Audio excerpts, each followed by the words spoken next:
Hi! In this video, we'll be doing a brief introduction to inequalities. So I'm assuming that if you are watching this video, by now you've probably done some work with equations, so you know what an equation is and you're probably comfortable with it. Alright, so let's step outside that comfort zone a little bit and stretch you a little further. Alright.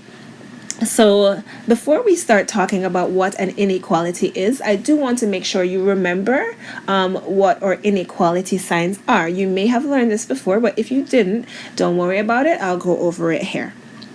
So we have 4 signs that we use to represent inequalities, and I'll go over them right now. This one here means less than. This one means greater than.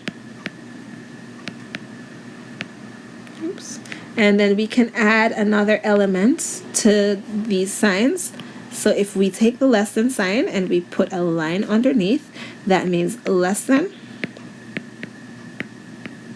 or equal to.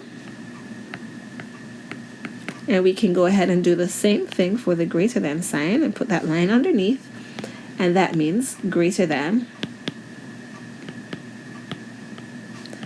or equal to. Now, some people struggle with the direction of the signs and forget which one means what. So here we go, just a little bit more of an explanation to that, and like a little bit of a memory tool that I use to help me out. So when you have the less than sign, just keep in mind whatever is over on the left is less than whatever is on the right. Here, whatever is over on the left is greater than whatever is over on the right. And again, I'm going to show you something that I use to help to remember these things.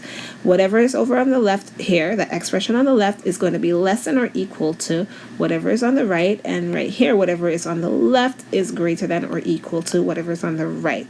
And that's how we read these signs. But how do we remember that that's what those things mean? Well, different people use different tools, and this is the one that I've found most helpful in my math life. So notice that the pointy side is the small side, and the other side of this is the big side. All right, because it's taking up more space. Whatever is on the left, in this case, because that's the small side, is the smaller thing. In this case, the small part is over here, but the big part is over here. That's bigger. That's just a point. It's small. So this on this side is greater than what's over here. And so that's how I remember it, and it's worked for me. If that doesn't work for you, maybe you could try something else, but it's super important to remember what each of these symbols mean. Okay. Now that we've spoken about that, let's get to the good stuff, which is to actually look at an inequality and talk about finding the solution of an inequality. All right, so an inequality, you may remember, let's look back at equations for a second. An equation is a mathematical phrase in which one expression is equal to another expression. So now an inequality is also a mathematical phrase in which one expression is related to another expression. So we have 2 expressions, an expression on the left, an expression on the right, and they're related in one of these ways. So one expression could be less than or equal to the other, one could be greater than the other. So 2 expressions are related in one of these 4 ways. So an example of a inequality is x plus 5, that's one expression, is less than or equal to 11. That's another expression. The 11 is an expression and the x plus 5 is an expression, and they have that relationship. All right, so if you want to figure out the solution of an inequality, we cannot just pick one number, because there are multiple numbers that make this inequality true. So for example, well, let's look at something that possibly makes it true. Does 6 make this true? Well, if you solve this as an equation, you'll realize that 6 does make it true, because 6 plus 5 is equal to 11, and this means less than or equal to, so that works. But 6 is not the only thing that makes it true. All right, does 5 make it true? 5 plus 5?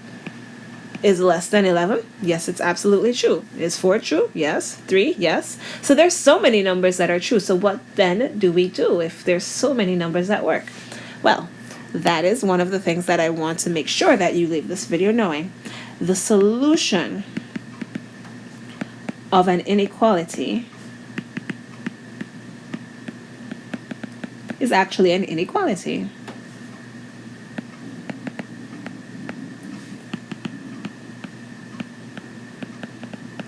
So the solution of an inequality is also an inequality. So how do we solve an inequality? Well, this one is a particularly simple one because it's just dealing with addition. So there's some addition, and solving it, we might need to do some subtraction, but there's nothing else to this. When you have a simple inequality like that, solve it exactly as you would an equation. Keep the same sign that we already have and solve it exactly like you would solve an equation. So in this case, we have x plus 5 is equal or less than or equal to 11. And we're trying to isolate the x, and right now 5 is being added. The inverse operation of adding 5 is subtracting 5. So we're going to go ahead and do that to both sides. And we get that x is, and look at this, I'm going to keep the sign the same, less than or equal to 6. And that is actually the solution to this inequality. Now, if we take any value of x that is less than or equal to 6, it will make this expression true. This inequality true. All right, and that's what we want. So that's how you write the solution to our inequality. But there is one more thing that I want to show you before we close this video, and that is how to graph an inequality, because you should be able to give the answer in two ways: written, as we have done here, and visually on a number line, which is pretty cool. All right, so let's look at how to graph inequalities, and then we'll be done. Okay, so we just got an answer, x is less than or equal to 6. So let's start off by looking at that one and seeing how we should graph it. So when you're graphing an inequality, you're going to use a number line if we have just one variable, as we do here. And on our number line, we're going to make sure that we have this value somewhere on the number line, preferably not on the end, because you want to see what is happening with that number. So I'm going to go ahead and put 6 on our number line and then count backwards and forwards from that 6. So I'm just going to stick this right here. It doesn't have to be right in the middle. And I'm going to try to make it look as neat as possible. And then count to the end of the number line, then count backwards to the end of the number line. So 5, 4, until I have no more space. As long as we get 6 to fit, we should be all set. And so now x is less than or equal to 6. So that means x can be 6, right? X can be 6. So I'm going to put that as a point here because it can happen. And notice I shaded the point because it is a point on our number line. And x, it can also be anything less than 6. So less than 6 is everything going in that direction. So I draw a straight line with an arrow pointing to the left to indicate that x is 6, as well as everything less than 6. All right, let's do one example really quickly for each of the symbols that we learned on the previous page. So let's say let's use a different variable. N is greater than 2. Doesn't matter what variable I use. Get the number line in. Make sure that 2 is somewhere on the number line. Doesn't matter if it's in the middle, but somewhere on the number line, preferably not the end. And then count forward, 2, 3, 4, 5. Notice I forgot my arrow. I'll just stick that on there. Count backwards, 1, 0, -1, -2, -3. The arrows indicate the number line goes infinitely left and right.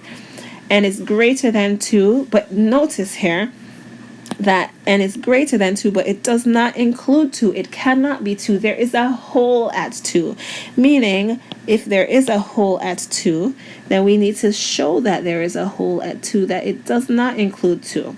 But it's everything that is greater than 2, so we draw the line and the arrow going to the right.